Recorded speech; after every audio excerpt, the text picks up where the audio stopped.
శ్రీ గురుభ్యో నమ. వ్యాస విరచిత శ్రీమన్ మహాభారతంలో ఆది పర్వంలో మనం 242వ అధ్యాయం ప్రవచించుకుంటున్నాం. నేడు చెప్పుకోబోయేటువంటి ఘట్టం సుభద్రార్జునుల యొక్క వివాహం. ఈ వివాహం ఎవరి అనుమతితో, ఎవరు ఆశీర్వదించి చేశారు అనేటువంటివి మనం నేడు చెప్పుకోబోతున్నాం. ముందుగా దైవస్మరణ చేసుకుని మనం ప్రారంభించుకుందాం. ఓం శుక్లాంబరధరం విష్ణుం శశివర్ణం చతుర్భుజం ప్రసన్నవదనం ఛాయేత్ సర్వవిఘ్నోపశాంతయే. వ్యాసం వసిష్ఠనప్తారం శక్తేః పౌత్రమకల్మషం పరాశరాత్మజం వందే సుఖతాతం తపోనిధిం. వ్యాసాయ విష్ణురూపాయ వ్యాసరూపాయ విష్ణవే నమో వై బ్రహ్మద్భయే వాసిష్ఠాయ నమో నమః. నారాయణం నమస్కృత్య నరం చైవ నరోత్తమం దేవీం సరస్వతీం వ్యాసం తతో జయముదీరయే. వైశంపాయనుల వారు జనమేజయ మహారాజుకి ఈ మహాభారత ఇతిహాసాన్ని వివరిస్తున్నారు. యాదవులందరూ కూడా, యదువంశ వీరులందరూ కూడా, మొత్తం అందరూ కూడా అద్భుతమైనటువంటి మహాదేవుని యొక్క ఉత్సవం చేయటం కోసం అని చెప్పి, సుభద్ర యొక్క వివాహం అనేటువంటి ప్రధానమైనటువంటి ఆ పూజ కోసమని, ఆవిడికి శుభం కలగాలనేటువంటి పూజ కోసం అని చెప్పేసి అక్కడ మహాదేవుని పూజ సంకల్పించారు. 34 రోజుల పూజ. దాంట్లో ఆ 34 రోజుల్లో 12వ రోజు అర్జునునికి వివాహం నిశ్చయం చేసుకున్నాడు శ్రీకృష్ణ పరమాత్ముల వారు. ఎందుకంటే ఆ రోజు తిథి, వారం, వర్జం ఇవన్నీ కూడా చూసుకుని 12వ రోజు బాగుంది అని చెప్పి ఆ రోజు వివాహం అనుకున్నాడు. 34 రోజుల ప్రధానమైనటువంటి పూజ అక్కడ మహాద్వీపంలో జరుగుతుంది. ద్వారకలో ఉన్నటువంటి సముద్ర మధ్యంలో ఉన్నటువంటి ద్వీపంలో జరుగుతుంది. అక్కడికి అందరూ వెళ్ళారు. ఇక్కడ మాత్రం ఎవరున్నారంటే సుభద్రార్జునుడు ఇద్దరు మాత్రమే ఉన్నారు ద్వారకలో. అప్పుడు సమయం చూసుకొని అర్జునుడు సుభద్రతో మాట్లాడుతున్నాడు. వాళ్ళందరూ అక్కడికి వెళ్ళిన తర్వాత, కుకురాంధక వృష్ణీనాం అపయానం చ పాండవః వినిశ్చిత్య తతః పార్థః సుభద్రాం ఇదమబ్రవీత్.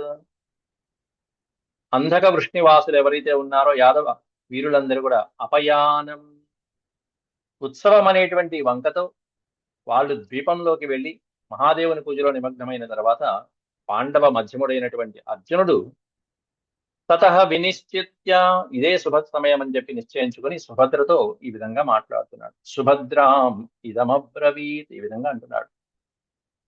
అప్పటికే దాదాపుగా 11 రోజులు గడిచిపోయినాయి.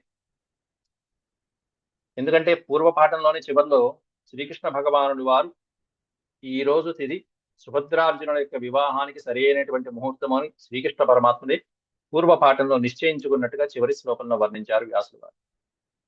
ఇక్కడ దానికి తగ్గట్టుగా సుభద్రని మానసికంగా సిద్ధం చేస్తున్నాడు ఇక్కడ అర్జునుడు. శృణు భద్రే యథాశాస్త్రం హితార్థం మునిభిః కృతం, మహర్షుల చేత, మునుల చేత, పండితుల చేత హితార్థం, మానవుల యొక్క హితం కోసం శాస్త్రబద్ధంగా వేద సంహితంగా చేయబడినటువంటివి ఏవైతే ఉన్నాయో అటువంటి హితకరమైనటువంటి వార్తలు చెప్తాను. శృణు భద్రే, ఓ శుభకరమైన సుభద్ర, చెప్పేది విను, మన మంచి కోసం చెప్తున్నాను. హితార్థం అన్నాడు. హితము అంటే మంచి. ఏ విషయంలో ఈ మునులు శాస్త్రబద్ధమైనటువంటి వచనాలు చెప్పారయ్యా అంటే, వివాహం బహుధా సత్సు వర్ణానాం ధర్మ సంయుతం, చాతుర్వర్ణ్యాలకు అనుగుణమైనటువంటి వివాహ పద్ధతుల్ని మహర్షులు నిర్దేశించడం జరిగింది. ధర్మసమ్మతమైనటువంటి వివాహ పద్ధతులు ఏవైతే ఉన్నాయో అవన్నీ కూడా వివాహం బహుధా సత్సు, ఆ వివాహాలు ఎట్లా ఉంటివి అనేటువంటివి కూడా వర్ణించాడు. అంతకుముందు మనం చెప్పుకున్నాం ఈ వివాహాలు ఎన్ని రకాలు అనేవి. ఇప్పటికే ఆది పర్వంలోనే 2 సార్లు వచ్చింది.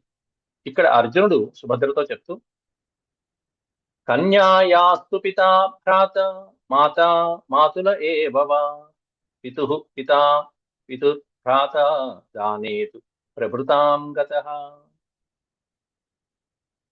కన్యాయాస్తు పిత, ఎప్పుడైనా సరే కన్యాదానం చేసేటప్పుడు ముఖ్యంగా ఎవరుంటారంటే తండ్రి ఉంటారు. కన్యాయాస్తు పిత, ఆ వధువు యొక్క తండ్రి కన్యాదానానికి సిద్ధంగా ఉంటారు. లేకపోతే భ్రాత, సోదరుడు గాని, మాత, మాతుల ఏవవ, తల్లి లేకపోతే తల్లి యొక్క సోదరుడు అంటే మేనమామ గాని, పితుః పిత అంటే తాతగారు, పితుర్భ్రాత బాబాయి మొదలైనటువంటి వాళ్ళు, వీళ్ళందరూ కూడా దానేతు ప్రభృతాం గతః, కన్యాదానం చేయటానికి అర్హులైనటువంటి వాళ్ళు వీళ్ళందరూ కూడా. మహోత్సవం, అయితే వీళ్ళందరూ కూడా మహోత్సవం పశుపతే ద్రష్టుకామ పితా తవ. ఇప్పుడు చెప్పినటువంటి ఈ వీళ్ళందరూ కూడా ఇప్పుడు ఎక్కడున్నారు? నీకు సంబంధించినటువంటి బంధువులందరూ ఎక్కడున్నారు అంటే పశుపతికి చేస్తున్నటువంటి అద్భుతమైనటువంటి ఉత్సవాన్ని, వేడుకని తిలకించడానికి వెళ్ళారు అక్కడ ద్వీపంలో. మహోత్సవం పశుపతే, 34 రోజుల పాటు చేసేటువంటి పరమేశ్వరుడికి చేసేటువంటి ఉత్సవానికి ద్రష్టుకామ పితా తవ, ఆ ఉత్సవానికి వెళ్ళటం జరిగింది. అక్కడ చూసి ఆ ఉత్సవంలో పాలు పంచుకొని తవ పిత అంటే నీ యొక్క తండ్రి, వాళ్ళైనా ఆ తండ్రితో పాటు బంధువులందరూ వెళ్ళిపోయారు. ద్వారకానగర వాసులందరూ వెళ్ళిపోయారు. ఎక్కడికి? అంతర్ద్వీపం గతో భద్రే పుత్రై పౌత్రై సబాంధవై, సబాంధవై బంధువులతో పాటుగా పుత్ర పౌత్రులతో పాటుగా అంతర్ద్వీపం గతః, లోపల ఉన్నటువంటి ద్వీపానికి వెళ్ళటం జరిగింది పరమేశ్వరుని యొక్క పూజ కోసం. అది నీ హితం కోసమే చేస్తున్నారు. కాబట్టి నీ బంధువులా ఇప్పుడు ఇక్కడ లేరు. నా బంధువులు ఉన్నారా? పోనీ నా బంధువులందరూ ఎక్కడో ఉన్నారు. నేను ఏకాకినే, నువ్వు ఏకాకి. మమ చైవ విశాలాక్షి విదేశస్థా హి బాంధవా, తస్మాత్ సుభద్రే గాంధర్వో వివాహ పంచమ స్మృత. కాబట్టి మమచ ఏవ, నాకు కూడా నా బంధువులందరూ కూడా ఎక్కడున్నారంటే విదేశస్థాహి బాంధవా, స్థా అంటే ఉండటం. ఎక్కడున్నారు నా బంధువులందరూ అంటే విదేశంలో, చాలా దూరదేశంలో ఉన్నారు. అంటే దూర ప్రాంతంలో నివసిస్తున్నారు నా బంధువులందరూ. నేను ఒక్కడనే వచ్చాను ఇక్కడ, అందులో సన్యాసి వేషంతో వచ్చాడు పైగా. తస్మాత్ సుభద్రే, అందువల్ల ఓ సుభద్రే, గాంధర్వో వివాహ పంచమ స్మృత, కన్యాదానం చేయడానికి నీ బంధువులు లేరు. అలాగే ఉత్సవానికి వేడుకగా పెళ్లికి ఆహ్వానంగా పుచ్చుకోవడానికి లేకపోతే పెద్దలు ఆశీర్వదించడానికి కూడా నా పక్కన ఎవరు లేరు, నీ పక్కన ఎవరు లేరు. కాబట్టి ఉన్న వివాహాల్లో పంచమ స్మృత, 5వ వివాహం అయినటువంటి గాంధర్వ వివాహం అనేటువంటిది సుప్రసిద్ధమైనటువంటిది. క్షత్రియులకి కూడా ఇది మంచిదే అనేటువంటిది చెప్తున్నాడు ఇక్కడ అర్జునుడు. అయితే ఈ గాంధర్వ వివాహం తర్వాత అసలు మామూలుగా పెళ్లి అయిన తర్వాత ఆ స్త్రీకి ఎన్ని రకాలైనటువంటి పేర్లతో మనం పిలవవచ్చు, ఆ పేర్లకి ఉన్నటువంటి అంతర్లీనమైనటువంటి అర్థాలన్నీ కూడా ఇక్కడ 4 శ్లోకాలలో వివరిస్తున్నారు వ్యాసుల వారు. భార్య అని, పత్ని అని, దార అని, కళత్రమని, జాయ అని ఈ పేర్లతో పిలుస్తూ ఉంటారు భార్యని. వాటన్నిటికీ ఒక్కొక్క విశేషమైనటువంటి అర్థాలు ఉంటాయి. ఆ అర్థాన్ని బట్టే కవులు ప్రయోగిస్తూ ఉంటారు. ఆ సందర్భం వచ్చినప్పుడు ఆ పదమే ప్రయోగిస్తారు. పత్ని అనేది ప్రతి చోట వాడరు, భార్య అనేది ప్రతి చోట వాడరు. ఆ సందర్భాన్ని బట్టే వాడుతూ ఉంటారు కవులు. అవి ఎలాంటి సందర్భాలు అనేటువంటివి, ఆ పదాల విశేషాలు ఇక్కడ అర్జునుడు సుభద్రకి చెప్తూ వివరిస్తున్నాడు. సమాగమేతు కన్యాయా క్రియా ప్రోక్తాశ్చతుర్విధా, తేషాం ప్రవృత్తిం సాధూనాం శృణు మాధవి తథ్యథా. కన్యాయా సమాగమేతు అంటే కన్యని పొందిన తర్వాత క్రియా ప్రోక్తాశ్చతుర్విధా, ఆమె యొక్క అంటే ఏ విధంగా ఆ కన్యని పొందాడు అనేటువంటి ఆ క్రియని బట్టి, చేసినటువంటి తంతుని బట్టి చతుర్విధ ప్రోక్త, 4 రకాలుగా ఆ స్త్రీని మనం ఉదహరించడం జరుగుతూ ఉంటుంది. అంటే కొత్తగా పెళ్ళైనటువంటి ఆ స్త్రీ పత్ని అనాలా, భార్య అనాలా, దార అనాలా, ఏమనాలి అనేటువంటివి ఇక్కడ విశేషంగా వర్ణిస్తున్నాడు అర్జునుడు. తేషాం ప్రవృత్తిం సాధూనాం శృణు మాధవి తథ్యథా. తేషాం ప్రవృత్తిం, వాళ్ళ యొక్క ప్రవృత్తిని బట్టి సాధువులే నిర్ణయించారు, సజ్జనులైనటువంటి వాళ్ళు నిర్ణయించినటువంటి విశేషాలు, ధర్మవాక్యాలు చెప్తాను విను అంటూ అర్జునుడు సుభద్రకి వివరిస్తున్నాడు. వరమాహూయ విధినా పిత్రా దత్తా తథార్థినే సా పత్నీతు పరైరుక్త సావస్యాతు పతివ్రత. మొట్టమొదటిగా పత్ని అనేటువంటి శబ్దం ఎవరికి అన్వయించవచ్చు అనేటువంటిది చెప్తున్నారు. పిత్రా తండ్రి చేత, ఎవరి ఎవరి తండ్రి చేత? వధువు యొక్క తండ్రి చేత వరం ఆహూయ, పెళ్లి కొడుకుని ఆహ్వానించి తీసుకువచ్చి, అంటే వరుణ్ణి అన్వేషించుకుని, పెళ్లి కొడుకుని అన్వేషించుకుని ఆహ్వానించి మా అమ్మాయిని వివాహం చేసుకోండి అని అడిగి, విధినా శాస్త్రబద్ధంగా అగ్నిసాక్షిగా దత్త ఇవ్వబడినటువంటి కూతురు ఎవరైతే ఉంటారో ఆ కూతురిని పత్ని అంటారు. ఆ అమ్మాయిని వివాహం తర్వాత ఆమె పత్ని అనేటువంటి పేరుతో పిలువబడుతుంది. ఆ తర్వాత ఆమె సా వస్యాతు పతివ్రత, భర్తకి వశమైన స్త్రీగా చక్కగా అనుకువగా ఆ భర్తనే దైవంగా భావిస్తూ పూజిస్తూ పతివ్రత అనేటువంటి పేరు సంపాదించుకుంటుంది ఆ సాధ్వి. పత్నినే భర్త యొక్క వశవర్తి అయి నడుచుకుంటూ భర్తనే పూజిస్తూ దైవంగా భావిస్తూ ఉండేటువంటి ఆ స్త్రీయే పతివ్రత అనేటువంటి లక్షణాలు కలిగినటువంటిది అవుతుంది. అలా మొట్టమొదట పత్ని అనేటువంటి ఆ పదానికి అర్థం, శాస్త్రార్థం చెప్పాడు అర్జునుడు. అలాగే భార్య అనేటువంటి పదం ఎవరికి అన్వయించవచ్చు అనేది చెప్తున్నాడు ఇక్కడ. భృత్యానాం భరణార్థాయ ఆత్మనః పోషణాయ చ తానే గృహీత యా నారీ సా భార్యేతి స్మృతా బుధైః. బుధైః అంటే పండితుల చేత ఈ విధంగా స్మరించబడింది, చెప్పబడింది. సా భార్య ఇది, ఇటువంటి స్త్రీ భార్య అవుతుంది, ఆమె భార్య. ఎవరయ్యా అంటే భృత్యానాం భరణార్థాయ, భృత్యులు అంటే సేవకులు. ఇంట్లో సేవకుల్ని చూసుకోవడానికి, వాళ్ళకి ఏ ఏ పని ఎవరికి ఎట్లా పురమాయించాలో ఆ పనుల్ని పురమాయించడానికి, అలాగే కుటుంబాన్ని పోషించడానికి. భరణార్థాయ అంటే అత్తమామల్ని చూసుకోవడానికి.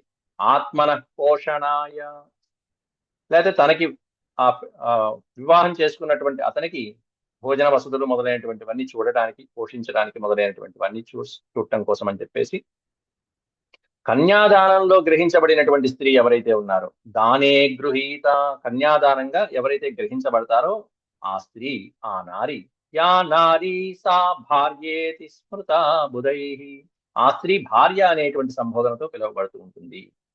కన్యాదానంతో గ్రహించబడి ఇదిగో ఈ విధమైనటువంటి విధంగా కార్యక్రమాలు నిర్వహించేటువంటి స్త్రీ భార్య అవుతుందయ్యా అని చెప్పారు. తర్వాత ధర్మతో వరయత్వాత్ ఆనీయస్వం నివేశనం న్యాయేన దత్తతారుణ్యే దారా పితృకృతా స్మృత. దారా అనేటువంటి పదం, భార్యకే దారా అని పేరు. ఈ దారా అనేటువంటి పేరు ఎవరికి సంబోధించవచ్చు, ఎవరికి అన్వయిస్తుంది ఆ నామధేయం అంటే, ధర్మబద్ధంగా ధర్మతో వర్తయిత్వా, ధర్మంగా నడుచుకుంటూ వేదాధ్యయనాలు, స్మృతి గ్రంథాలు ఏవైతే చెప్తున్నాయో, ఇల్లాలు ఇలా ఉండాలి, ఇలా ఉండాలని ఏవైతే చెప్తూ ఉంటాయో అట్లా ధర్మవర్ధనతో నడుచుకుంటూ ఆనీయస్వం నివేశనం, ధర్మబద్ధంగా ఏ విధంగా వివాహ ప్రక్రియ జరగాలో ఆ విధమైనటువంటి ధర్మబద్ధంగా ఆమెను తీసుకొచ్చి, స్వం నివేశనం తన ఇంటికి, తన గృహానికి తీసుకువచ్చి, న్యాయేన దత్తాతారుణ్యే దారాహ పితృకృతా స్మృతా, న్యాయబద్ధంగా ఇవ్వబడినటువంటి, కన్యాదానం చేయబడినటువంటి తరుణి అంటే కన్య, దారా అని పిలువబడుతుంది. అయితే ఈ దారా అనేటువంటి శబ్దం ఎప్పుడు సంభవిస్తుందంటే పితృకృతా స్మృతా, సంతానం పొందిన తర్వాత ఆ భార్య దారా అని పిలువబడుతుంది. పితృకృతా స్మృతా, పితృకృత అంటే పితృదేవతలకి ఈ విధమైనటువంటి ఏవైతే పితృలోకాలు ప్రాప్తం కలిగించడానికి, ఇక్కడ పున్నామలోకాల నుంచి తొలగించేటువంటి పుత్రుడు పుట్టే పైన పితృదేవతలు ఎలా అయితే ఊర్ధ్వలోకాలు చేరుకుంటారో అట్లాంటి సత్సంతానాన్ని, వంశాభివృద్ధిని కలిగించేటువంటి స్త్రీ దారా అని పిలువబడుతుంది. అంటే వంశోద్ధారకుణ్ణి కలిగించేటువంటి స్త్రీ. దారా పితృకృతా స్మృత అంటే ఒక స్టెప్ తర్వాత ఒక్కొక్కటి ప్రమోషన్ అన్నమాట. బ్రాహ్మణుడు ఉంటాడు, విప్రుడు అని పిలుస్తారు. ద్విజ అంటే ఆ బ్రాహ్మణుడికి ఉపనయనమైన తర్వాత ద్విజ అని పిలుస్తారు. అలాగే భార్య పత్ని ఎప్పుడవుతుంది, దార అనేటువంటి శబ్దం ఎప్పుడు పిలువబడుతుంది అనేటువంటి. ఇట్లా ఈ 3 రకాలు చెప్పారు. అలాగే గాంధర్వ వివాహం కూడా ఒకటి. గాంధర్వేణ వివాహేన రాగాత్ పుత్రార్థకారణాత్. ఈ గాంధర్వ వివాహం ఎట్లా కలుగుతుందంటే రాగాత్ పుత్రార్థకారణాత్. ఈమె వల్ల నేను పుత్రుని పొందాలనుకుంటున్నాను అని మనసులో ఆమె మీద అనురాగము, మమకారము, ప్రేమ, వాత్సల్యం మొదలైనటువంటివి కలిగినప్పుడు పుత్రార్థ కారణం. దేనికోసం అంటే వంశోద్ధారకుడు కావాలి ఈమె ద్వారా అని సంకల్పించుకున్నప్పుడు, అలాగే ఇద్దరి మధ్య మమకారము అంకురించినప్పుడు, ఆత్మనానుగృహీతాయా వస్యా సాధు ప్రజావతి. ఆత్మన అనుగృహీత, తనని తాను సమర్పించుకున్నటువంటి స్త్రీ అనుగృహీత. యా వస్య, ఎవరైతే ఆ పురుషునికి వశమైపోతారో ఆమె ప్రజావతి అని పిలువబడుతుంది. సాధు ప్రజావతి. ప్రజావతి అంటే ప్రజ అంటే సంతానం, సంతానమునిచ్చినటువంటిది. అంతేకాకుండా జనయేద్యాతు భర్తారం జాయా ఇచ్చేవ నామత. అటువంటి ప్రజావతి ఎటువంటి సంతానాన్ని ఇస్తుంది అంటే జనయేద్యాతు భర్తారం, తన భర్తనే సంతాన రూపంలో కంటుంది. ప్రేమానురాగాలు. భర్తారం జనయేత్, యా తు భర్త. యా అంటే ఎవరైతే తన భర్తని జనయేత్ జన్మింపచేస్తుందో, తిరిగి జన్మింపజేస్తుందో ఆవిడ్ని జాయా ఇత్యేవ నామత. ఆవిడ్ని జాయా అనేటువంటి పేరుతో పిలవడం జరుగుతుంది. ఇలా భార్య అని, పత్ని అని, జాయా అని, దార అని ఈ 4 రకాలైనటువంటి విశేషాలు పెళ్లి కూతురు యొక్క, అంటే వాళ్ళు వివాహం జరిగిన తర్వాత వాళ్ళు ప్రవర్తించే తీరుని బట్టి, వివాహం జరిగినటువంటి పద్ధతిని బట్టి, అలాగే పుత్రుని సంతానం కన్న తర్వాత ఎటువంటి పుత్రుని కన్నారు, ఇటువంటి శబ్దాలను బట్టి వాళ్ళకి ఆ విధమైనటువంటి పదాలు కవులు ప్రయోగిస్తూ ఉంటారు. ఎవరై అంటే పత్ని, భార్య, దారాశ్చ జాయా చేతి చతుర్విధ. ఈ విధంగా 4 రకాలైనటువంటి పదాలు పెళ్లి కూతురికి, లేకపోతే ఇంటికి అత్తవారింటికి వచ్చినటువంటి స్త్రీకి వాడదగినటువంటివి పర్యాయ పదాలు ఇవన్నీ కూడా. పత్ని ఎప్పుడు, భార్య అనే పదం ఎప్పుడు వాడతారు, దార అనే పదం ఎప్పుడు వాడతారు, జాయ అనే పదం ఎప్పుడు వాడతారు, విశేషంగా ఇవన్నీ అర్జునుడు సుభద్రకి చెప్పాడు. ఎందుకు చెప్పాడు అంటే చతస్రయేవాగ్ని సాక్ష్యా క్రియాయుక్తాశ్చ ధర్మత.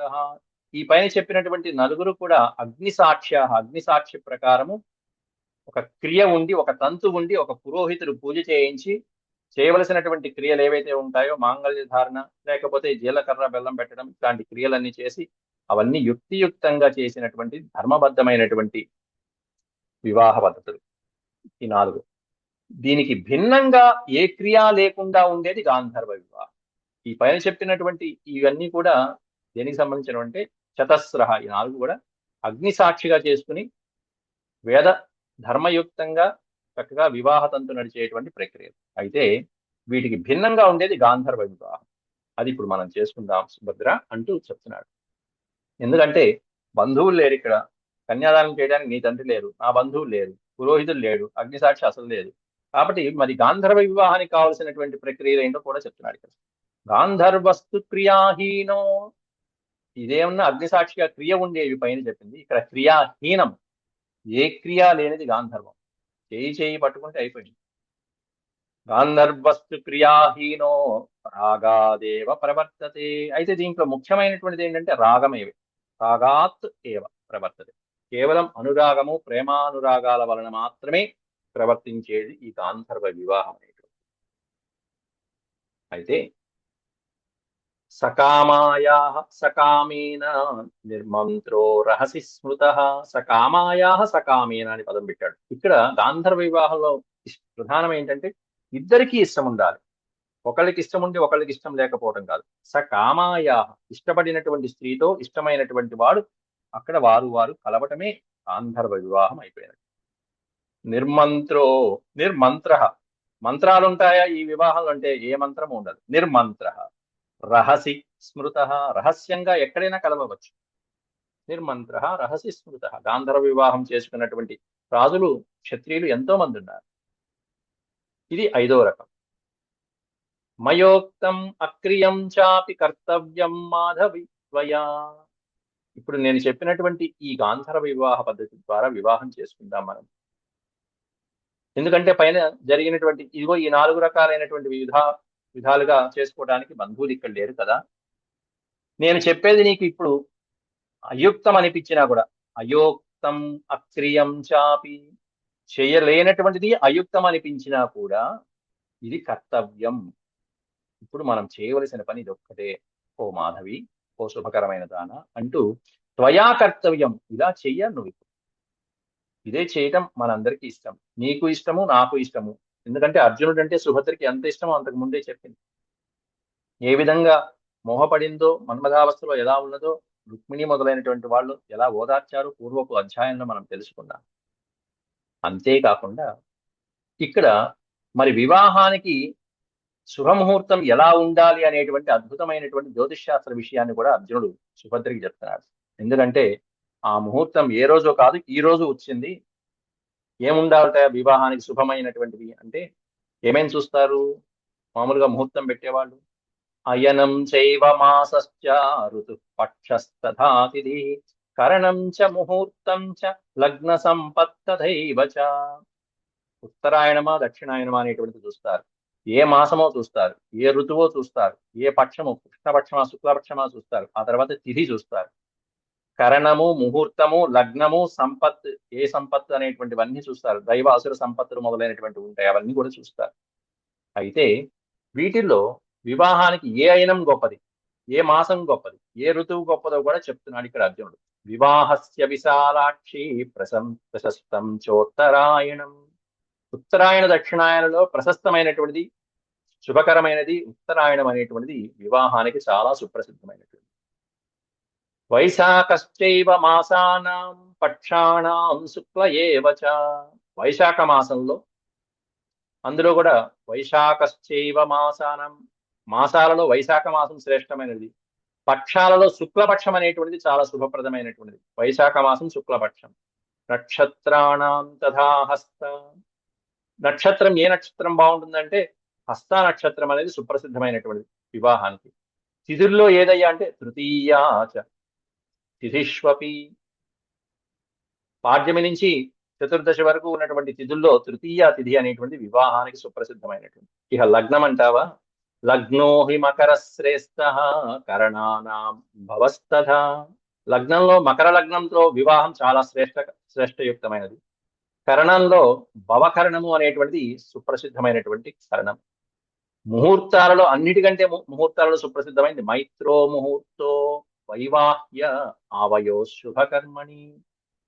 ముహూర్తాలలో సుప్రసిద్ధమైన ముహూర్తం మైత్రం అనేటువంటి ముహూర్తం, వివాహానికి అత్యంత ఆనుకూల్యమైనటువంటి ముహూర్తం అది. అట్లాంటిది ఆవయో శుభకర్మని. ఆవయో అంటే మన ఇద్దరి యొక్క ఈ వివాహ శుభకర్మకి ఇగో ఈ మైత్ర ముహూర్తము, ఈ లగ్నము, ఈ మాసము, ఈ అయనము ఇవన్నీ కూడా శుభకరమైనవి. అదృష్టవశాత్తు ఇవన్నీ కూడా సర్వసంపదీయం భద్రే అద్య రాత్రౌ భవిష్యతి. అనుకోకుండా ఇప్పుడు నేను చెప్పినటువంటివన్నీ కూడా అద్య రాత్రౌ భవిష్యతి, ఈ రోజు రాత్రే సంభవిస్తున్నాయి. అంటే అర్జునుని యొక్క, సుభద్రార్జునుల యొక్క వివాహ తిథి ఎప్పుడు అనేటువంటిది ఇక్కడ ఈ శ్లోకాలు చెప్పేశారు. ఉత్తరాయణం వైశాఖ మాసం శుక్లపక్షం తృతీయ హస్త నక్షత్రం.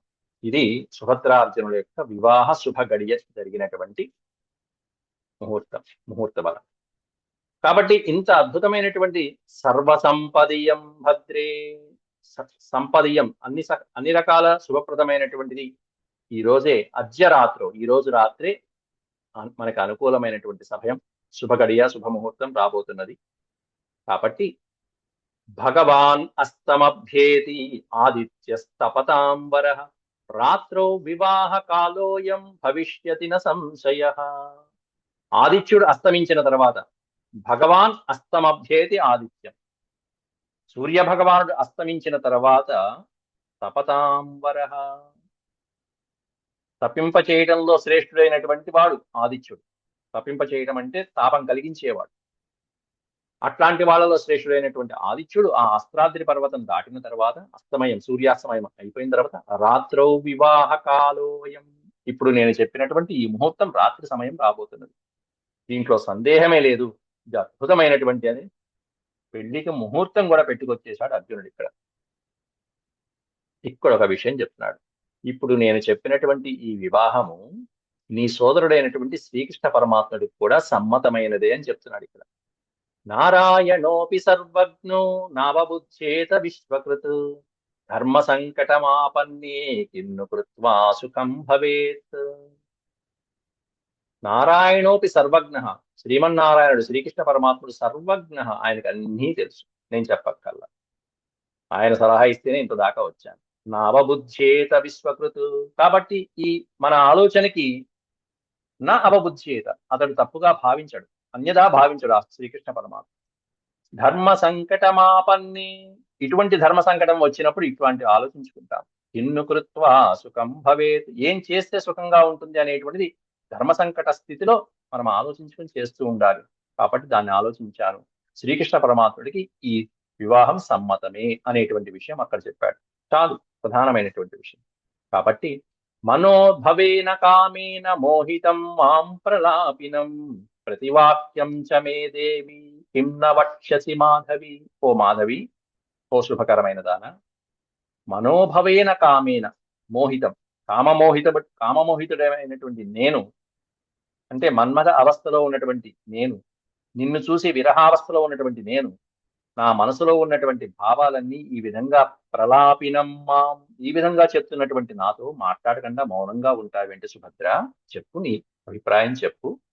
ప్రతివాక్యం చ మే దేవి కిం న వక్ష్యసి, ప్రతివాక్యం కిం న వక్ష్యసి, తిరిగి సమాధానం ఎందుకు చెప్పట్లా నువ్వు? మాట్లాడు, ఏదో ఒక సందేహం, నీకేమైనా సందేహం ఉంటే దాన్ని తీరుస్తాను. ఈ విధంగా కామమోహితుడమే వచ్చి నిన్ను అర్థిస్తున్నటువంటి నాతో నువ్వెందుకు మాట్లాడవు? నా మనసులో ఉన్నటువంటి భావాలని చెప్పుతున్నాను, కాబట్టి ప్రతివాక్యం వక్ష, నువ్వేదైనా తిరిగి సమాధానం చెప్పు అంటూ ఆ సుభద్రని అర్థించినట్టుగా ప్రార్థించాడు అర్జునుడు. వైశంపాయనుడు వారు జనమేజయుడికి ఈ వచనాలను చెప్తూ, అర్జునస్య వచ శ్రుత్వా చింతయంతి జనార్దనం. అర్జునుడి యొక్క వచనాలు అయిపోయిన తర్వాత సుభద్రాదేవి మొట్టమొదట ఎవరిని గుర్తు చేసుకుంది అంటే జనార్దనం చింతయంతి, శ్రీకృష్ణ పరమాత్ముడిని మనసులో చింతించింది, మనసులో ధ్యానించుకుంది. ఏం మాట్లాడలేదు.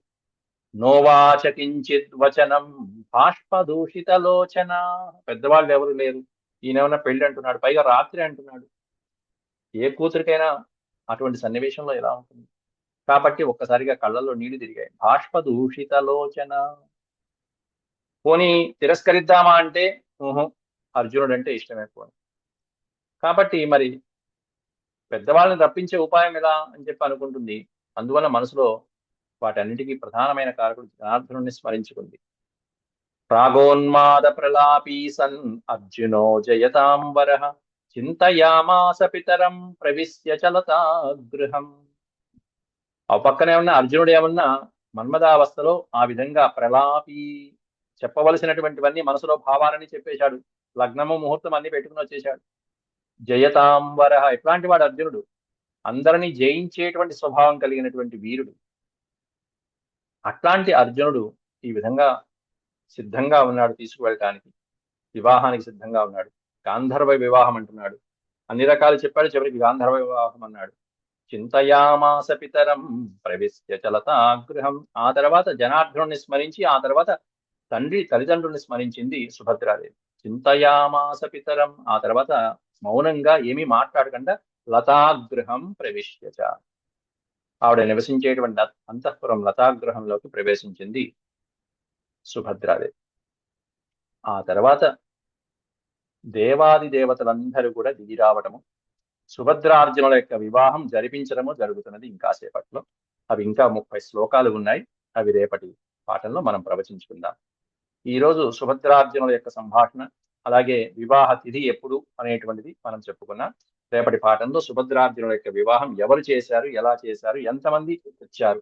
ఎందుకంటే కొంతమంది ఏమన్నా అక్కడ ఉత్సవంలో ఉన్నారు, ఆ ఉత్సవం నుంచి శ్రీకృష్ణుని యొక్క అనుమతితో కొంతమంది శ్రీకృష్ణుడు వారు కొంతమందిని తీసుకుని వచ్చారు, కొంతమంది అక్కడే ఉన్నారు.